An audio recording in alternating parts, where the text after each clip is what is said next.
Before learning how to row, it is helpful to learn the different parts of a boat as well as some of the terms that may be used. Every seat in the boat sits on two sliders on the deck. At the very front, there's a set of shoes strapped down to a foot stretcher at the bottom of the boat. Extending out of the side of the boat are outriggers.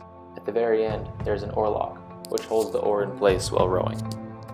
Most boats are steered by a coxswain, who sits in either the front or the back of the boat. They have a headset that connects to speakers in the boat, and they will yell motivation or instructions to the rowers.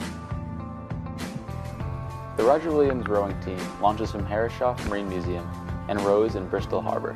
Unfortunately, one of the complications with rowing on the ocean is that the winds pick up during the day. Therefore, we must practice around 5 in the morning.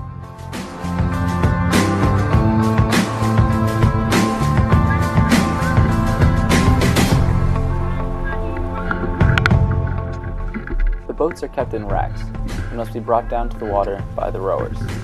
First, the boat is lifted up to the waists, then rolled over the heads of the rowers. It is then split down onto the shoulders and walked down to the water.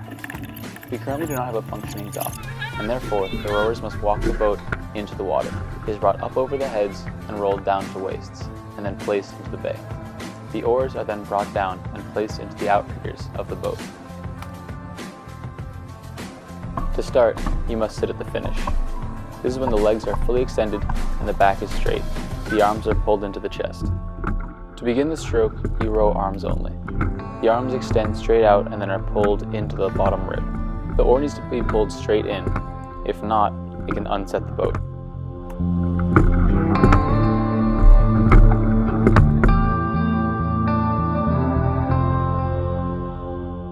To add the back, lean forward and hinge from the hips, making sure that your back is still straight to avoid any injury.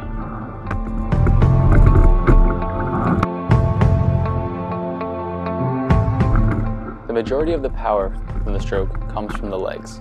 You first pull yourself forward with your feet, then, once fully compressed, press down with your feet and extend the legs. Then, lean back slightly and pull your arms into your bottom rib, completing the stroke.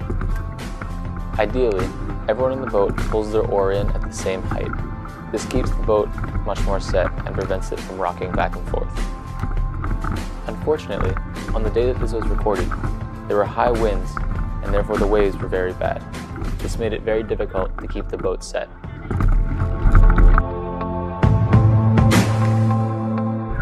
To help keep the oars off the water and to improve aerodynamics, rowers must feather the blades. This is done at the finish. The rower rotates the inside hand, which is the hand closest to the outrigger. As they move forward to take their next stroke, they slowly rotate the hand again and bring the oar perpendicular to the water. This is called squaring the blade.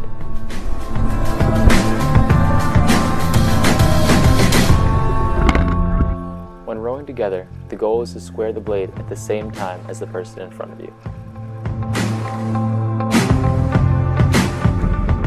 Most large boats are set up to be rowed as a sweep, which is when each rower only has one oar.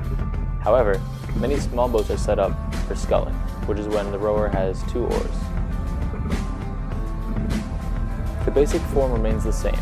Press with the legs, lean back, and pull in with the arms. However, with the 2 oars, you need to now feather with both hands.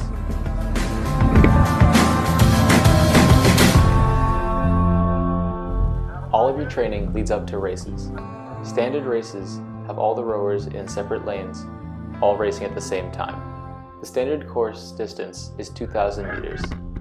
On average, most crews will finish the race in under 7 minutes. Physiologists have calculated that rowing a 2,000-meter race, the Olympic standard, takes the same physiological toll as playing 2 basketball games back to back, and this all happens in less than 7 minutes.